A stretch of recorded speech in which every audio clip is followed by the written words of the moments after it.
Nos 3 capítulos anteriores, falei de várias pesquisas sobre os prejuízos que crianças e adolescentes sofrem em decorrência da infância baseada no celular. Agora gostaria de escrever menos como cientista social e mais como outro ser humano que vem se sentindo mais sobrecarregado, pessoal e constantemente, desde mais ou menos 2014. O tema deste capítulo 8, elevação espiritual e degradação. Sinto que ocorreu uma mudança profunda na década de 2010. Nos campi universitários, parece ter havido uma transição do modo descoberta para o modo defesa. Na política americana, as coisas estão ainda mais esquisitas. Tenho dificuldade em compreender o que acontece conosco e como a tecnologia nos transforma. Desde então, a maior parte da minha pesquisa busca responder a essas dúvidas. No processo, encontrei inspiração em um conjunto eclético de fontes acadêmicas e tradições antigas. Acredito que a melhor maneira de explicar o que está acontecendo conosco é entrando em um campo em que raramente se entra nas ciências sociais, o da espiritualidade. A vida baseada no celular produz uma degradação espiritual, não só entre adolescentes, mas em todos nós. Em A Hipótese da Felicidade, no capítulo Divindade com ou sem Deus, falo de emoções morais, incluindo aversão, elevação moral e admiração profunda. E mostro que as pessoas identificam 3 dimensões de espaço social. Elas distinguem aqueles de quem se sentem próximas e aqueles de quem são mais distantes. Essa é a dimensão horizontal, o eixo X na figura 8.1. Também há aqueles em posição ou de status social mais elevado, que muitas vezes são tratados com deferência, e essa é a dimensão vertical da hierarquia, o eixo Y. Muitas línguas forçam as pessoas a marcar essas 2 dimensões na fala, como o francês, em que é preciso decidir se vai tratar uma pessoa de vós ou tu. Porém, há outra dimensão identificada como eixo Z diagonal, a qual chamo de eixo da divindade.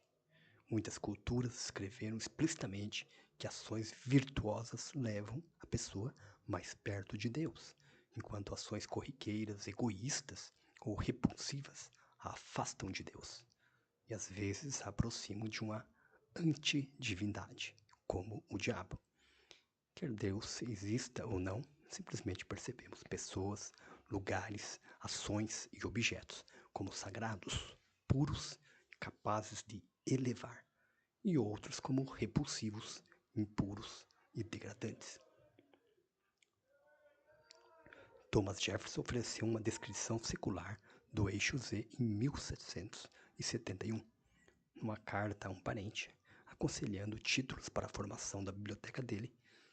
Defendia a inclusão de romances e peças de teatro e se justificava com uma reflexão a respeito dos sentimentos que a grande literatura costuma despertar. Ele diz: quando qualquer ato de caridade ou de gratidão, por exemplo, é apresentado, seja aos nossos olhos ou à nossa imaginação, ficamos profundamente impressionados com sua beleza e sentimos um forte desejo de praticar atos caridosos e gratos também. Pelo contrário, quando vemos ou lemos sobre um efeito atroz, sua deformidade nos repugna e concebemos uma aversão ao vício. Jefferson descreveu especificamente a elevação moral como o oposto da aversão. Então considerou o exemplo de uma peça francesa da época e se perguntou se as virtudes da fidelidade e da generosidade exemplificadas por seu herói não, como ele diz, não dilatam o peito do leitor e elevam seus sentimentos, tanto quanto qualquer incidente similar que a história real possa fornecer. Não se sente o leitor um homem melhor enquanto lê e, em particular, se compromete a seguir o belo exemplo? O uso de Jefferson do verbo elevar resume a sensação que todos nós experimentamos quando nos sentimos elevados de alguma maneira. E ao contrário, o testemunho de um comportamento mesquinho e desagradável ou fisicamente aversivo desencadeia repulsa. Nos sentimos rebaixados de certo modo, nos fechamos e damos as costas. Tais ações são incompatíveis com a nossa natureza elevada. É nesse sentido que uso o termo, entre aspas, espiritual, como se todos nós nos esforçássemos para passar um tempo maior bem acima do zero no eixo Z. Os cristãos se perguntam: o que Jesus faria? Pessoas seculares podem pensar em seu próprio exemplo moral. Abre parênteses. Devo dizer que sou ateu, porém às vezes, como agora, preciso recorrer a palavras e conceitos da religião para compreender a experiência da vida como ser humano. Fecha parênteses. A vida baseada no celular, em geral, faz você se sentir mais para cima ou mais para baixo nessa dimensão. Se a resposta for mais para baixo, então há um custo envolvido, mesmo que você não sofra de ansiedade ou depressão. Há um prejuízo espiritual, mesmo para aqueles adultos ou adolescentes que acreditam gozar de boa saúde mental. Também haveria um prejuízo à sociedade se mais pessoas passassem mais tempo abaixo do zero no eixo Z. Perceberíamos uma degradação geral na sociedade que seria difícil de expressar em palavras. No decorrer do capítulo, recorro à sabedoria de tradições antigas e da psicologia moderna para tentar compreender por que a vida baseada no celular afeta as pessoas espiritualmente, inibindo ou neutralizando 6 práticas espirituais: sacralidade compartilhada, corporificação, imobilidade, silêncio, repetindo, silêncio e foco, autotranscendência, pouca raiva e muito perdão, e admiração profunda da natureza. Subtítulo: Práticas Espirituais. David D. Steno, estudioso da psicologia social, publicou um livro em 2021 com o título provocativo: Como Deus Funciona? A ciência por trás dos benefícios da religião, no qual revisa pesquisas sobre a eficácia de práticas espirituais como meditação, oração, confissão e rituais de expiação. Embora não se tenham encontrado evidências de que a oração seja capaz de mudar o mundo, por exemplo, curando uma criança de um câncer, Steno descobriu fartas evidências de que manter certas práticas espirituais contribui para o bem-estar. O mecanismo muitas vezes envolve reduzir o foco em si e o egoísmo, o que prepara a pessoa para se fundir com ou se abrir para algo além de si mesma. Quando comunidades se envolvem nessas práticas conjuntamente, sobretudo se movimentam em sincronia, sua coesão e confiança aumentam, o que significa que a anomia e a solidão diminuem.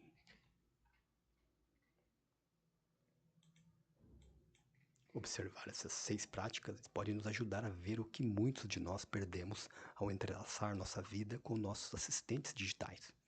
Essas práticas confiam em maneiras de melhorar não apenas a nossa vida, mas a de crianças e adolescentes também. Todos podemos conduzi-las, sejamos religiosos ou não, para prosperar e nos relacionar nessa era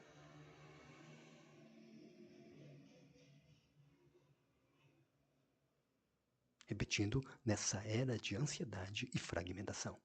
Na verdade, elas podem ser mais importantes para aqueles que não são religiosos e não se veem expostos a essas práticas em uma comunidade ligada pela fé. Subtítulo número 1: Sacralidade compartilhada.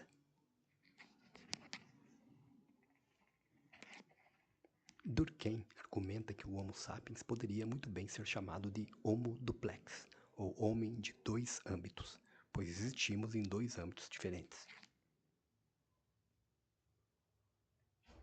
Passamos a maior parte da vida como indivíduos em busca de interesses próprios, âmbito que Durkheim chamou de, entre aspas, profano, ou seja, o nosso dia a dia comum, no qual nos preocupamos com nossa riqueza, saúde e reputação.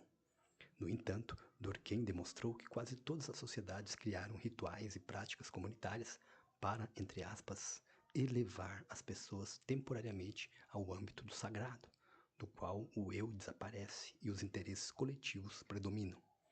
Pense nos cristãos cantando hinos juntos todo domingo na igreja, dos muçulmanos rodeando a Kaaba em Meca, nos defensores dos direitos civis cantando enquanto marcham. Evidências desses dois âmbitos são visíveis mesmo fora do contexto religioso e podem ser encontradas em torcedores que usam técnicas parecidas para se aproximar antes de um jogo, reunindo-se em bares, cantando e compartilhando uma alteração de consciência, em geral por conta do álcool, além de uma variedade de rituais, superstições e marcas corporais quase religiosas. É emocionante ser um entre milhares de fãs em um estádio, todos cantando e batendo os pés juntos após cada gol. Durkheim chamou esse estado de comunhão energizada de, abre aspas, efervescência coletiva, fecha aspas. Esse é um dos achados fundamentais da sociologia. Comunidades fortes não surgem de nada ou do nada sempre que as pessoas querem se congregar e comunicar. As comunidades mais fortes e satisfatórias são criadas quando algo eleva as pessoas para que tenham experiências coletivas poderosas.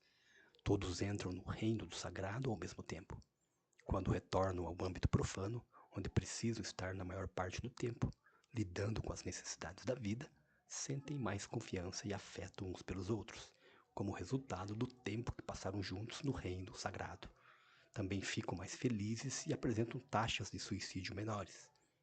Já as redes de contatos transitórias, formadas por usuários descorporificados, que interagem de maneira assíncrona, não apresentam a coesão das comunidades humanas desde tempos imemoráveis. Pessoas que vivem apenas em redes de contatos, em vez de em comunidades, têm menores chances de se desenvolver.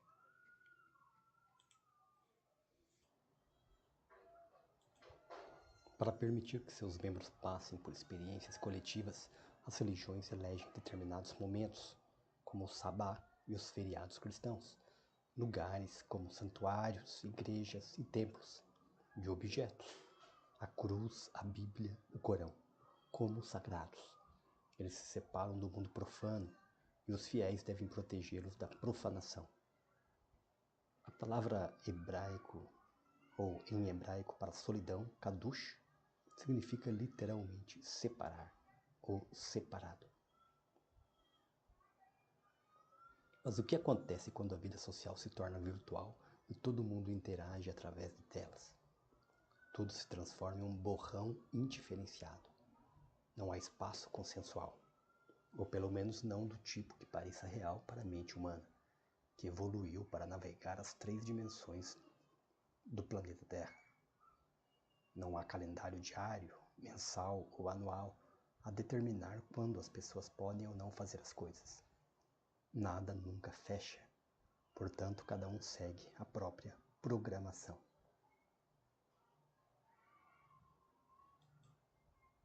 Resumindo, não há uma estruturação consensual do tempo, do espaço ou dos objetos em torno do qual aplicar nossa programação ancestral para o sagrado, de modo a criar comunidades religiosas ou algo próximo disso. Tudo está disponível para todos os indivíduos, o tempo todo, mediante pouco ou nenhum esforço. Não há sabá, não há dias sagrados, tudo é profano. Viver em um mundo de anomia desestruturada torna os adolescentes mais vulneráveis ao recrutamento online promovido por movimentos políticos radicais que oferecem precisão e comunidade morais. Assim, eles se afastam ainda mais de suas comunidades reais. Poderíamos criar ambientes mais saudáveis para nós e nossos filhos se voltássemos a seguir os ritmos do calendário e de nossa comunidade. Isso pode incluir participar de cerimônias religiosas regulares ou se juntar a outros grupos organizados por um propósito moral, beneficente ou espiritual. Também pode incluir rituais familiares, como o sabá digital, abre parênteses, um dia por semana sem tecnologia digital, ou com um uso reduzido dela, e com atividades presenciais agradáveis, fecha parênteses, ou comemorar os feriados sempre juntos, idealmente com outras famílias. Todas essas práticas devolveriam ao tempo e ao espaço um pouco do significado social perdido.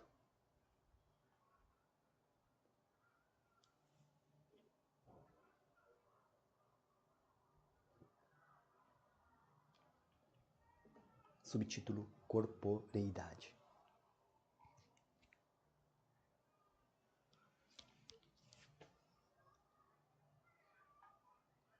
Com o tempo e o espaço estruturados para o sagrado, podem ser realizados rituais, o que exige corpos em movimento. A oração ou a meditação pode ser silenciosa e estática, mas em geral as religiões prescrevem algum tipo de movimento que marca o aspecto devocional da atividade e contribui para o seu simbolismo. Cristãos se ajoelham, muçulmanos se voltam para Meca, derviches rodopiam, judeus têm o daven, que envolve orar em voz alta enquanto se balança o corpo de determinada maneira. Congregações cantam e dançam juntas, o que abre o coração de seus membros uns para os outros e para Deus. De Steno ressalta que o movimento síncrono durante os rituais religiosos não apenas é bastante comum, como é uma técnica comprovada para ampliar o sentimento de comunhão, semelhança e confiança, o que significa que faz um grupo de indivíduos díspares sentir como se tivesse se fundido em um só. Qualquer pessoa que tenha participado de um casamento, um velório ou uma cerimônia religiosa por Zoom durante a pandemia de Covid sabe o quanto se perde quando os rituais passam para o virtual. Humanos evoluíram para ser religiosos, se reunindo e se movimentando juntos.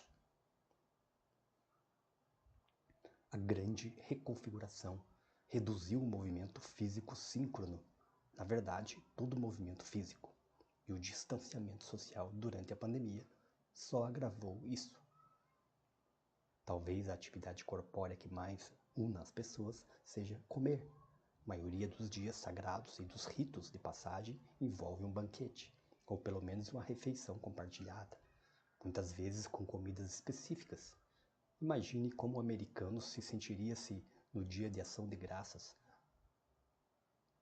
alguém de sua família dissesse ter fome e querer seu prato de peru, recheio e molho de cranberry uma hora antes da refeição, para comer a sós em outro cômodo e depois se sentar à mesa com o restante dos presentes. Não, os parentes e amigos reunidos devem compartilhar a comida.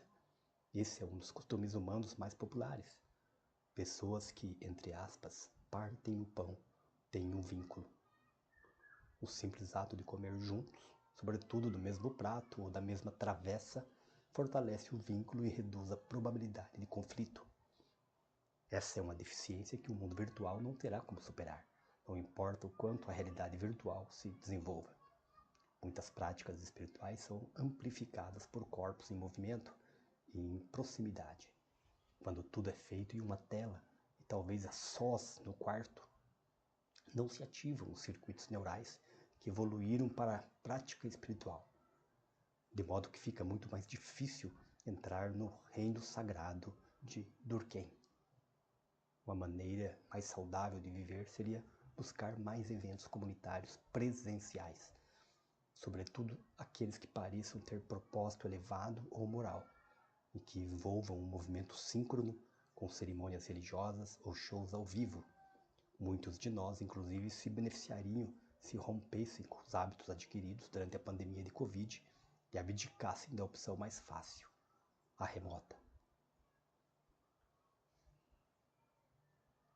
Esportes não são exatamente espirituais, porém sua prática depende de alguns ingredientes chaves da espiritualidade para unir as pessoas, como movimentos físicos coletivos e coordenados e celebração em grupo. Pesquisas mostram consistentemente que adolescentes que praticam esportes são mais felizes. Humanos são corporificados. A vida baseada no celular não é. Telas nos fazem esquecer que nosso corpo físico importa.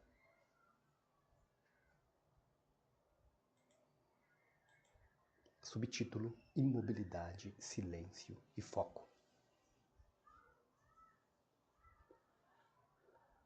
Corpos nem sempre estão em movimento durante as práticas espirituais, algumas das quais demandam imobilidade, embora até a imobilidade seja fisicamente intensa. A tradição da meditação prescreve sentar, respirar e visualizar o corpo. Buda seguiu o, entre aspas, nobre caminho óctuplo para atingir a iluminação. O oitavo elemento que interage com todos os outros é o samadhi, ou samadhi, muitas vezes traduzido como absorção meditativa. Sem treinamento, a mente vai de um lado para o outro, qual um macaco pulando. Com nossa vida multitela e multitarefa, o macaco pula ainda mais, como o afilhado de Johann Hari. Um dos ensinamentos fundamentais de Buda é que podemos treinar a mente. A meditação ajuda a acalmar a mente. Com o tempo, a natureza da experiência consciente se altera, mesmo quando não se está meditando. Estudos sobre monges budistas sugerem que a prática de meditação intensa altera o cérebro de maneira duradoura, reduzindo a ativação de áreas relacionadas ao medo e às emoções negativas. Isso é um sinal de que aquelas pessoas passaram a viver com a abertura do modo descoberta e não com a cautela do modo defesa. É por isso que muitas religiões têm claustros e monges. Aqueles que buscam crescimento espiritual se beneficiam de se separar do ruído e da complexidade das interações humanas, repletas de palavras incessantes e preocupações profanas. Quando se pratica o silêncio na companhia de pessoas também em silêncio, promove-se a reflexão e o trabalho interno, que trazem benefícios para a saúde mental. Já se provou que a concentração e a meditação reduzem a depressão e a ansiedade. Não é preciso se tornar um monge ou ingressar num claustro.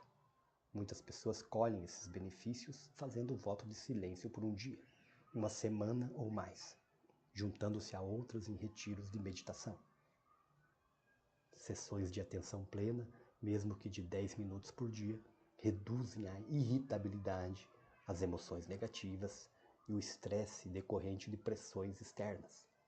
Na verdade, práticas de atenção plena, originadas no reino espiritual, agora são rotineiras na psiquiatria e na prática médica, e há cada vez mais provas empíricas de sua eficácia.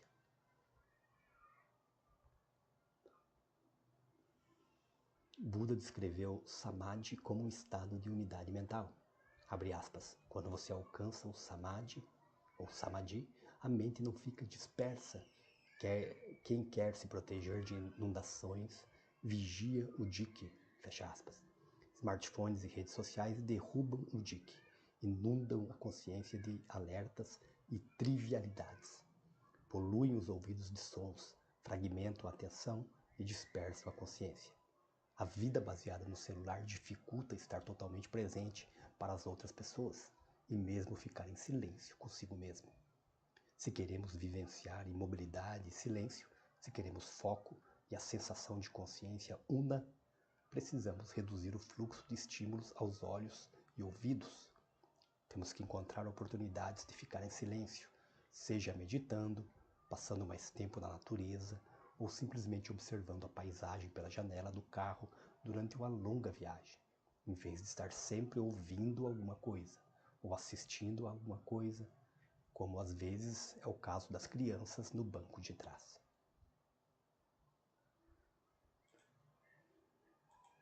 Subtítulo: Autotranscendência. Pense em sua última experiência espiritual, talvez um momento de profunda admiração da natureza, ou de elevação ou inspiração moral, ao testemunhar um ato de beleza moral. Você se sentiu mais ou menos consciente de si? A autotranscendência está entre as características centrais da experiência espiritual, e hoje se sabe que a perda da sensação de eu tem uma assinatura neural. Há um conjunto de estruturas interligadas no cérebro que são mais ativas sempre que processamos eventos de um ponto de vista egocêntrico, pensando no que eu quero, no que eu preciso fazer a seguir ou no que os outros acham de mim. Essas estruturas cerebrais são ativadas juntas com tanta frequência que são chamadas coletivamente de rede de modo padrão, RMP, porque é o cérebro em geral faz, à exceção de momentos especiais. Repetindo e corrigindo, porque é o que o cérebro em geral faz, à exceção de momentos especiais. Também podemos chamá-la de rede do modo profano. Sabe-se que a RMP fica menos ativa quando as pessoas se envolvem em práticas espirituais, incluindo meditação, oração e uso de drogas psicodélicas em um ambiente de apoio, como a psilocibina, amplamente usada em religiões indígenas de todo o mundo. Em seu livro Admiração Profunda, de 2023, o especialista em psicologia social Dasher Keltner, escreveu: à medida que nosso eu padrão desaparece, como outros estudos demonstraram, a admiração profunda nos faz passar de uma mentalidade competitiva, do tipo cada um por si, a uma percepção de que todos integramos redes de indivíduos interdependentes e em colaboração. Nós nos sentimos parte de um capítulo da história de uma família, uma comunidade, uma cultura, um ecossistema.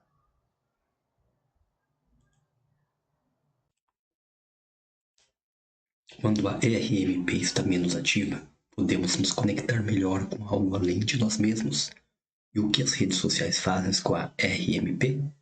Uma plataforma de rede social é quase, por definição, um lugar onde tudo é sobre você. É como se você subisse nela e publicasse conteúdo para influenciar a visão que os outros têm a seu respeito. Ela é quase perfeitamente projetada para ativar a RMP ao máximo. Isso não é saudável para ninguém, tampouco para adolescentes.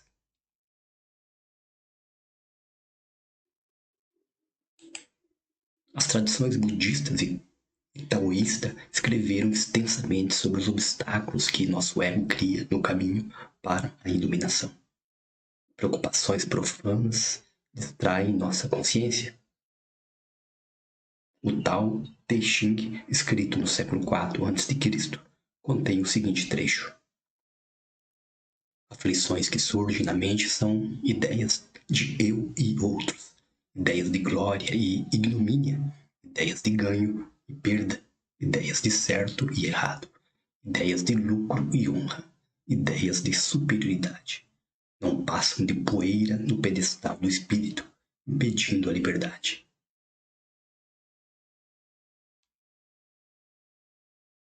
As redes sociais são uma fonte de aflições. Elas treinam as pessoas a pensar de maneira exatamente contrária às tradições de sabedoria de todo mundo. Pense primeiro em você. Seja materialista, julgue, gabe-se, seja mesquinho, busque glória na forma de curtidas e seguidores. Muitos usuários talvez acreditem que os incentivos embutidos em plataformas como Instagram não os afetam, porém é muito difícil não se deixar afetar inconscientemente. É uma pena que a maior parte dos jovens se torna usuária assídua de redes em um período sensível da aprendizagem cultural, que vai mais ou menos dos 9 aos 15 anos. Para vivenciar mais autotranscendência, precisamos reduzir aquilo que ativa a rede de modo profano e nos vincula mais fortemente ao nosso ego, como o tempo gasto nas redes. Precisamos buscar condições e atividades que tenham o efeito oposto, como a maioria das práticas espirituais, incluindo oração, meditação, atenção plena e, para algumas pessoas, drogas psicodélicas, que cada vez mais se provam tratamentos eficazes para ansiedade e depressão.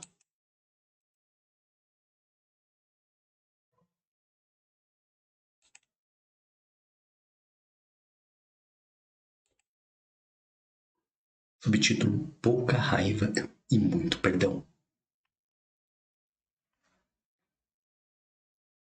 O Tao Te Ching lista ideias de certo e errado como aflições. Depois de 35 anos estudando psicologia moral, considero um dos grandes problemas da humanidade o fato de nos enfurecermos com facilidade e custarmos a perdoar. Também somos hipócritas, julgando os outros de forma dura e justificando automaticamente nosso mau comportamento. Como Jesus disse no Sermão da Montanha: não julgueis para não ser julgados, pois com o julgamento com que julgais, sereis julgados, e com a medida com que medis, sereis medidos. Jesus não estava nos dizendo para evitar por completo lugar ou julgar os outros. Só nos alertava para julgar com cuidado e não aplicar aos outros padrões diferentes daqueles que aplicamos a nós mesmos.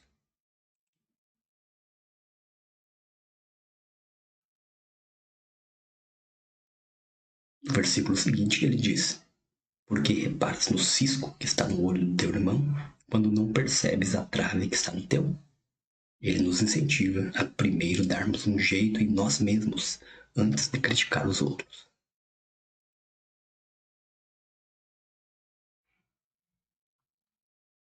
As redes sociais nos treinam a fazer o oposto. Elas nos incentivam a fazer julgamentos públicos rápidos, sem grande preocupação com a humanidade daqueles que criticamos, sem muito conhecimento do contexto em que agiram e sem nenhuma consciência de que muitas vezes fizemos a mesma coisa pela qual estamos constrangendo publicamente outra pessoa. As tradições budistas e hindu vão mais além, incentivando-nos a nos abster do julgamento.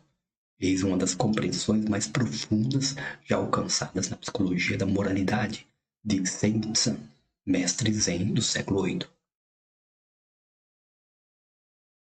O caminho perfeito é difícil apenas para aqueles que preferem escolher não goste, não desgoste, e tudo ficará claro.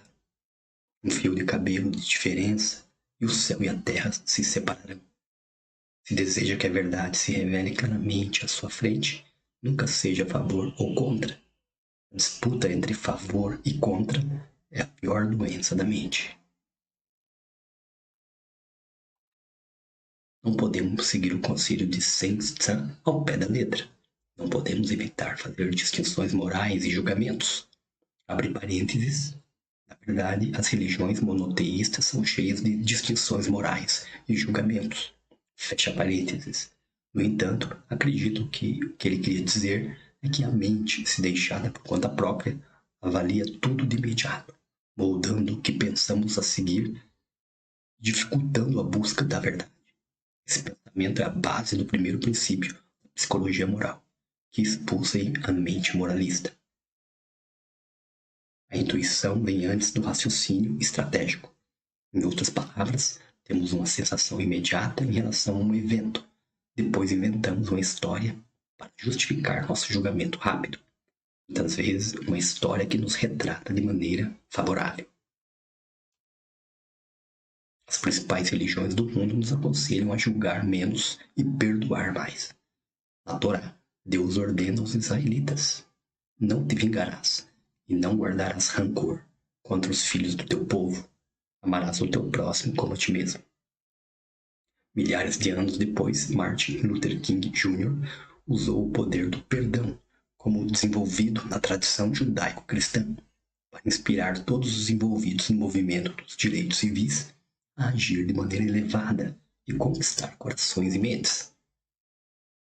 Como ele disse, devemos desenvolver e sustentar a capacidade de perdoar. Aquele desprovido do poder de perdoar também é desprovido do poder de amar. Há algo de bom no pior de nós e há algo de mal no melhor de nós.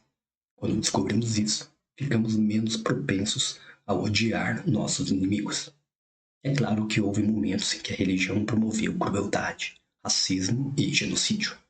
As pessoas religiosas, assim como todas as outras, são muitas vezes hipócritas. Independentemente disso, as determinações religiosas de julgar menos e perdoar mais são boas para manter os relacionamentos e a saúde mental.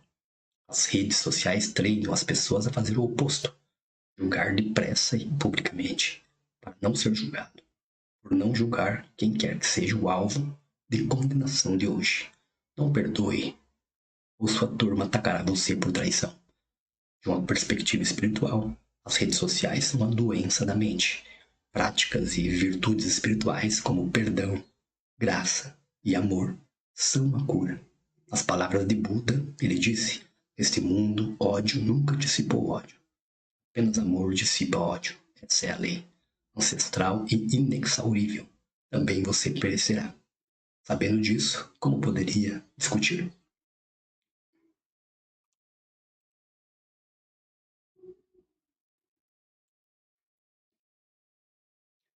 Subtítulo: Admiração profunda da natureza. É impossível superestimar o papel que a grandiosidade da natureza desempenhou na espiritualidade humana.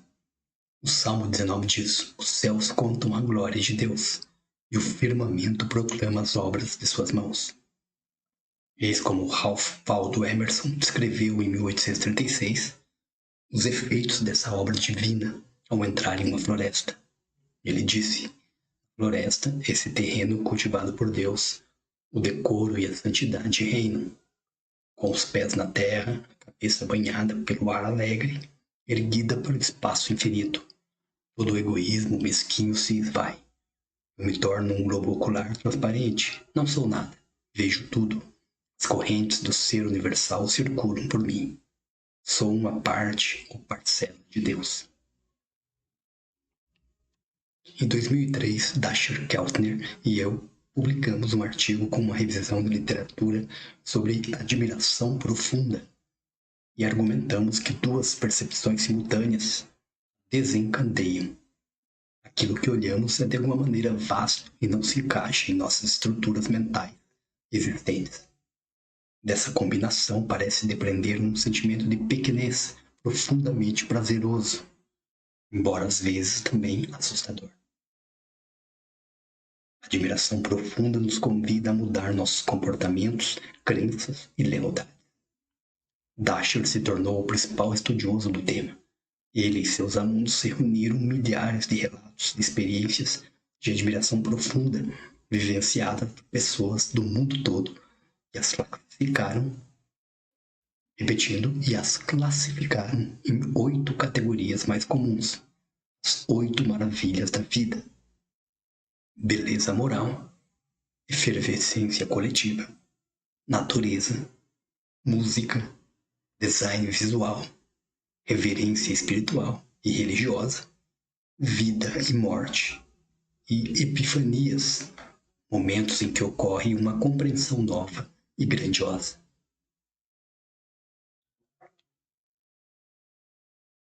A admiração profunda pode ser desencadeada de muitas maneiras, porém a beleza da natureza é um dos métodos mais confiáveis e acessíveis. Depois de ouvir Dashiell descrever em um podcast caminhadas reverenciais, entre aspas, que fazia depois da morte do irmão em decorrência de um câncer, decidi acrescentar uma seção sobre admiração profunda e a beleza no curso sobre flourishing que ofereço na Universidade de Nova York. Pedi aos alunos que ouvissem o podcast e depois caminhassem ao ar livre, sem pegar o celular.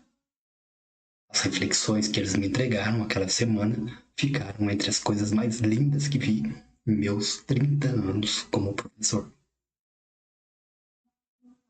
Alguns alunos simplesmente caminharam devagar pelas ruas de Greenwich Village, onde fica a Universidade de Nova York. Notaram pela primeira vez os detalhes arquitetônicos das construções do século XIX, pelas quais haviam passado inúmeras vezes. Os relatos mais potentes, no entanto, foram daqueles que caminharam em parques. Uma aluna, Imei, fez um passeio no Washington Square Park, o coração verde do campus da Universidade de Nova York. Era um dia perfeito de abril e as cerejeiras estavam floridas. Ela escreveu: fiquei tão impressionada com a beleza do parque na primavera que me sentei em um banco para contemplar. Enquanto experimentava um deleite moral e um afeto em relação às pessoas que passavam e sorri para elas quando me olhavam. Essa nova experiência em um parque familiar a inspirou de tal maneira que depois ela foi de livre e espontânea vontade para o Central Park. Lá, Mei ficou encantada com o reflexo do sol em uma lagoa, abre aspas, como se tivessem espalhado chispas na superfície para decorá-la, e nas árvores também. Mim foi como se tudo ganhasse vida. Muitos alunos escreveram que, antes da caminhada, raramente se dava um tempo para absorver a beleza do mundo ao redor. O Washington Square Park está entre os mais lindos parques urbanos dos Estados Unidos, e os alunos da Universidade de Nova York passam por ele com frequência. Entretanto, muitos nunca haviam olhado para ele de verdade. Muitos estudantes descobriram que a beleza natural era um tratamento eficaz para a ansiedade de que sofriam. A mesma Mei escreveu: foi como se a experiência da beleza e da admiração profunda me tornasse mais generosa e aterrada no presente. As preocupações mesquinhas do passado de repente pareciam tolas, e a preocupação com o futuro desnecessária. Porque no momento eu me sentia muito segura e tranquila. Foi como se eu vivenciasse um prolongamento do tempo e dissesse a mim mesma e a minha ansiedade: vai ficar tudo bem. Também havia uma sensação crescente de felicidade e um desejo de me relacionar e falar com as pessoas. Em um artigo de revisão de 2023, Dasher e uma colega listaram os benefícios da admiração profunda para o bem-estar. Abre aspas, altera a neurofisiologia, reduz o foco no eu, aumenta o comportamento pró-social e a integração social, e promove maior agudeza do sentido. Mei vivenciou tudo isso em sua caminhada em silêncio pelos 2 parques. Os humanos evoluíram na natureza. Nosso senso de beleza evoluiu de modo a nos fazer sentir atração por ambientes nos quais nossos ancestrais prosperaram, como campos com árvores e água, onde abundavam herbívoros ou à beira do mar, com sua riqueza de recursos. O. Wilson, importante biólogo estudioso da evolução, disse que os humanos são biofílicos, entre aspas. Biofílicos, ou seja, têm a necessidade de se afiliar a outras formas de vida. É por isso que as pessoas viajam para destinos naturais maravilhosos. É por isso que o grande paisagista Frederick Law Olmsted projetou o Central Park, como ele é, com campos, bosques, lagos e um pequeno zoológico onde meus filhos amam comer as ovelhas e cabras. É por isso que crianças amam explorar florestas e levantar pedras para ver o que encontram embaixo. Também é por isso que o passar o tempo em belos cenários naturais reduz a ansiedade de quem sofre de transtornos de ansiedade. É como voltar para casa. No entanto, uma das características da grande reconfiguração é a redução drástica do tempo que crianças e adolescentes passam fora de casa. E se saem, eles muitas vezes só conseguem pensar no celular ou ficam com os olhos grudados na tela. Quando deparam com algo lindo, como o reflexo do sol na água, ou flores de cerejeira esvoaçando com a brisa da primavera. Repetindo, flores de cerejeira esvoaçando com a brisa da primavera, seu primeiro instinto é tirar uma foto ou fazer um vídeo para publicar em algum lugar. Poucos se disponibilizam a se perder no momento, como fez Mei. Certamente é possível sentir uma admiração profunda usando o smartphone. Há uma infinidade de vídeos no YouTube sobre pessoas que realizaram atos heróicos de beleza moral. É possível encontrar as fotos e os vídeos mais extraordinários dos lugares mais bonitos do mundo. São experiências valiosas. No entanto, nossos celulares nos soterram com quantidade e reduzem a qualidade. Você vê um vídeo curto capaz de elevar moralmente, ficar comovido ou então passa por um próximo vídeo curto com alguém furioso com alguma coisa. Você vê uma foto tirada por drone nas cataratas, na fronteira entre Zâmbia e Zimbábue, que lhe oferece uma perspectiva impossível de obter pessoalmente. Mas como a imagem tem que se ajustar a uma tela do tamanho de sua mão, e porque você não se esforçou para chegar às cataratas, isso não vai te impressionar tanto quanto se tivesse feito uma trilha para chegar em uma queda d'água muito menor. Se quisermos que a admiração profunda desempenhe um papel maior e mais positivo em nossa vida, precisamos abrir espaço para ela. Fiz uma caminhada na mesma semana dos meus alunos e agora tiro os fones de ouvido sempre que estou andando em um parque ou espaço natural. Não procuro mais ouvir tanto audiolivros e podcasts quanto meu cérebro é capaz de absorver na velocidade 1,5. Quanto a nossas crianças, precisamos fazer um esforço deliberado para levá-las a locais de grande beleza natural, sem o celular.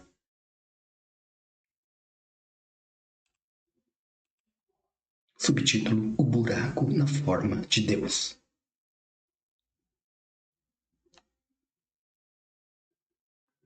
Pouco antes de morrer em 1662, o filósofo francês Blaise Pascal escreveu algo que muitas vezes é parafraseado como, abre aspas, há um buraco na forma de Deus em todo o coração humano, fecha aspas.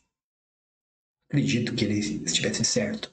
Minha mente moralista debrucei-me sobre os escritos de Charles Darwin e do biólogo David Sloan Wilson, explicar como a seleção natural pode ter aberto este buraco.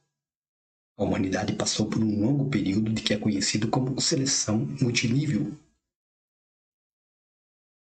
quando grupos competiram com outros grupos ao mesmo tempo que indivíduos competiram com indivíduos de cada grupo.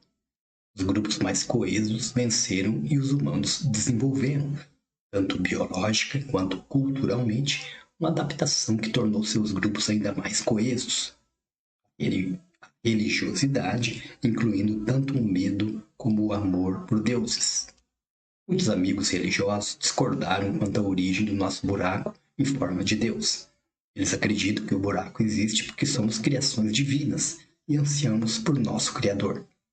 No entanto, embora discordemos quanto à origem, concordamos quanto às implicações. Há um buraco, um vazio em todos nós, que precisamos preencher. Se ele não for preenchido por algo nobre e elevado, a sociedade moderna logo o encherá de lixo. Isso é verdade desde os primórdios dos veículos de comunicação em massa. Porém, o fluxo de lixo se tornou 100 vezes mais poderoso na década de 2010.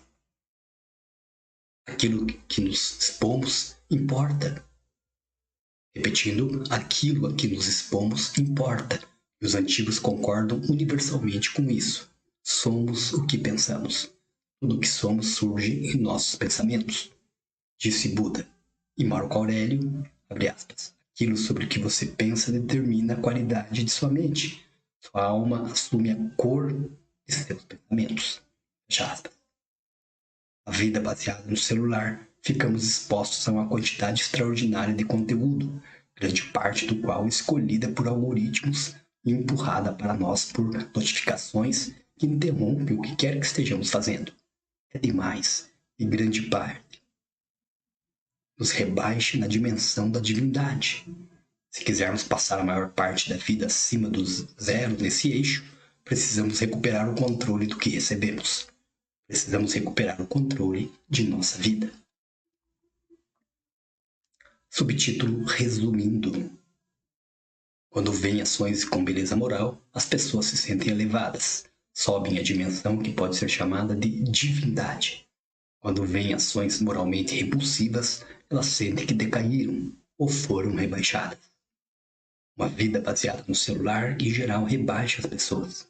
Muda a maneira como pensamos, sentimos, julgamos e nos relacionamos com os outros. Ela é incompatível com muitos dos comportamentos de comunidades religiosas e espirituais, alguns dos quais pesquisadores como David Desteno provaram contribuir para a felicidade, o bem-estar, a confiança e a coesão do grupo. Descrevi 6 dessas práticas. Primeira, Émile Durkheim mostrou que os seres humanos se alternam entre 2 níveis, o profano e o sagrado, ou seja, nossa consciência ordinária focada no eu e o reino do coletivo. Grupos individuais ou de indivíduos se tornam comunidades coesas quando realizam rituais que lhe permitem entrar e sair juntos do reino do sagrado. O mundo virtual não oferece nenhuma estrutura de tempo ou espaço e é inteiramente profano. Esse é um dos motivos por que as comunidades virtuais não costumam ser tão satisfatórias ou proporcionar tanto sentido quanto as comunidades do mundo real. Rituais religiosos sempre envolvem movimentos corporais com um significado simbólico, muitas vezes realizado de maneira síncrona. Comer junto tem o poder de unir as pessoas. O mundo virtual, por definição, descorporificado, e a maior parte de suas atividades escorre de maneira síncrona. Número 3. Muitas religiões e práticas espirituais se valem da imobilidade, do silêncio e da meditação para acalmar a mente inquieta e abrir o coração para os outros, para Deus ou para a iluminação. Está provado que meditar promove o bem-estar, inclusive meditações breves, regulares, em contextos seculares. Vida baseada no celular, por outro lado, é uma sequência infinita de notificações, alertas e distrações, fragmentando a consciência e nos treinando a preencher com o celular cada momento de consciência. Número 4. A autotranscendência é um traço definidor da espiritualidade. Uma rede de estruturas cerebrais, rede de modo padrão, que fica menos ativa em momentos de autotranscendência, como se fosse a base neural da consciência profana. As redes sociais mantêm o foco no eu, na apresentação de si, na marca pessoal e na posição social. Elas foram projetadas quase à perfeição para impedir a autotranscendência. Número 5. A maior parte das religiões incentiva julgar menos, porém as redes sociais nos incentivam a avaliar os outros de forma inédita na história da humanidade. Religiões aconselham a sentir menos raiva e a perdoar mais, enquanto as redes sociais incitam o oposto. Número 6. A grandiosidade da natureza está entre os caminhos mais universais e acessíveis para a admiração profunda, uma emoção intimamente ligada às práticas religiosas e ao progresso. Uma simples caminhada no ambiente natural pode levar à autotranscendência, sobretudo se você se concentrar e não olhar para o celular. A admiração profunda da natureza pode ser especialmente valiosa para a geração Z, porque contrabalanceia a ansiedade e a consciência constante de si, promovidas pela infância baseada no celular. Há um buraco na forma de Deus, em cada coração humano, ou pelo menos muitas pessoas sentem uma necessidade de sentido, conexão e elevação espiritual. Vida baseada no celular com frequência preenche esse buraco com conteúdo trivial e degradante. Os antigos nos aconselharam a ser mais seletivos na escolha daquilo a que nos expomos. Isso conclui a parte 3, na qual apresentei os prejuízos de uma infância e uma vida adulta baseada no celular. Agora, na parte 4, vamos nos concentrar no que podemos fazer. Agindo juntos, é possível mudar as coisas.